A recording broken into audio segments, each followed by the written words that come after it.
One riff, one impact. Jimmy Page. Before the world knew his name, Jimmy Page was already shaping the sound of a generation behind the scenes. A child prodigy from Middlesex, England, Jimmy picked up the guitar at age 12, but it wasn't long before his talent outpaced his years.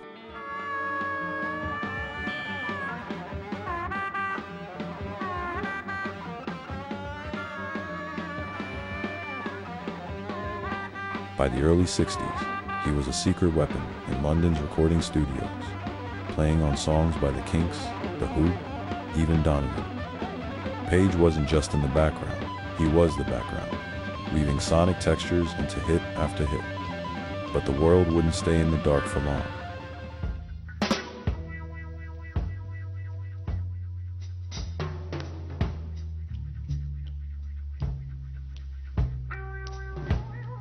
In 1966, Page joined the Yardbirds.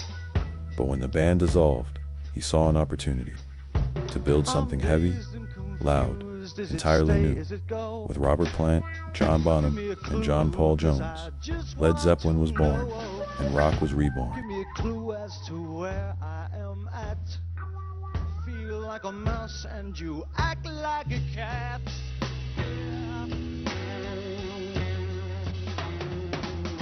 From the bluesy grind of Dazed and Confused to the spiritual epic that is Stairway to Heaven, Page wasn't just playing guitar, he was casting spells. His tone, his touch, his timing.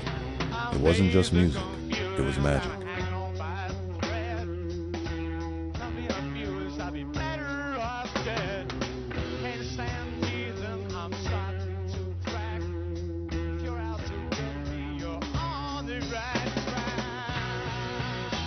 Page's weapon of choice, the 1959 Gibson Les Paul Standard, affectionately called Number 1, a gift from Joe Walsh.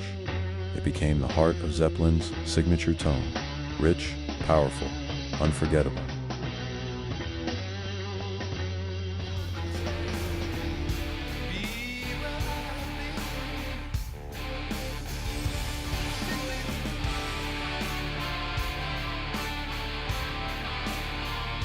But he didn't stop there. For live renditions of Stairway, he wielded the monstrous Gibson EDS 1275 double neck. Guitar, a symbol of his need to push musical boundaries and bend time on stage. All that glitters is gold, and she's buying the stairway to heaven. And when she gets there, she knows. Earlier in his journey, he used a 1959 Fender Telecaster, a psychedelic painted beauty gifted by Jeff Beck. That guitar delivered the raw fire of the first Led Zeppelin album. But Page didn't just play guitars, he transformed them.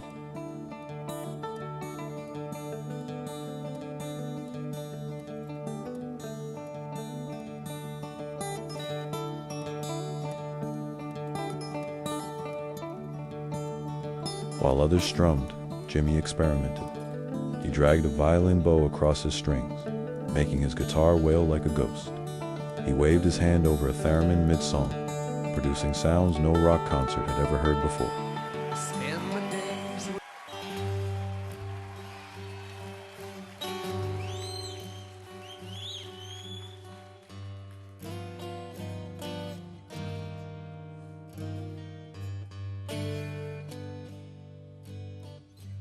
In the studio, he layered 12 guitars on a single track, used alternate tunings, created production techniques that engineers still study today. He wasn't just a guitarist, he was a sound architect. It is the springtime of my loving, the second season I'm to know. You are the sunlight in my growing. But even legends must pause. In 1980, tragedy struck. John Bonham's death led to the dissolution of Led Zeppelin. Page, devastated, stepped out of the spotlight. But his fire never truly dimmed.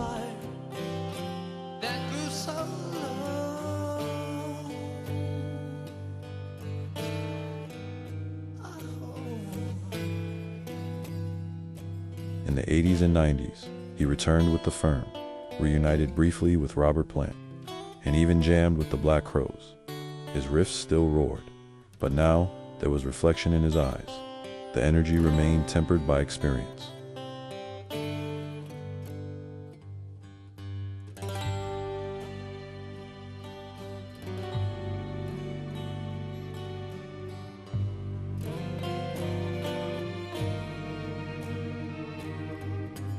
And behind the fame, there was always a deeper page.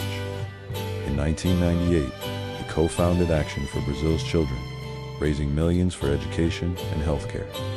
He used his fame not just to entertain, but to uplift.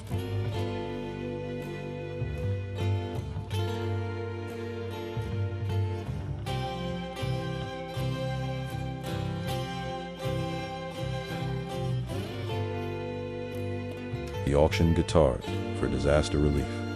He contributed to UNESCO heritage preservation, and in 2005, he was awarded the Order of the British Empire, not for his music, but for his humanity.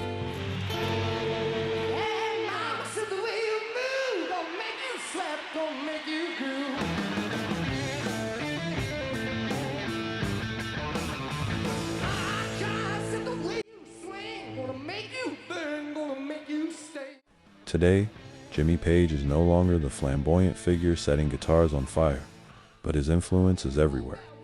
Every time a kid plugs in a Les Paul, learns the riff to Black Dog, or bends a blues note into something primal,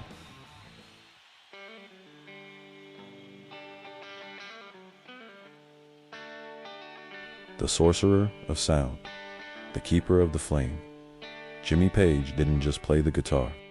He changed what it meant to hear one. Thanks for watching One Riff, One Impact. If Jimmy Page blew your mind, hit that like button and subscribe for more guitar legends. Who should we feature next in this series? Clapton, Hendrix, Prince. Drop your favorite guitar god in the comments. We're building this Hall of Fame together. Until next time, keep the volume up and the riffs loud.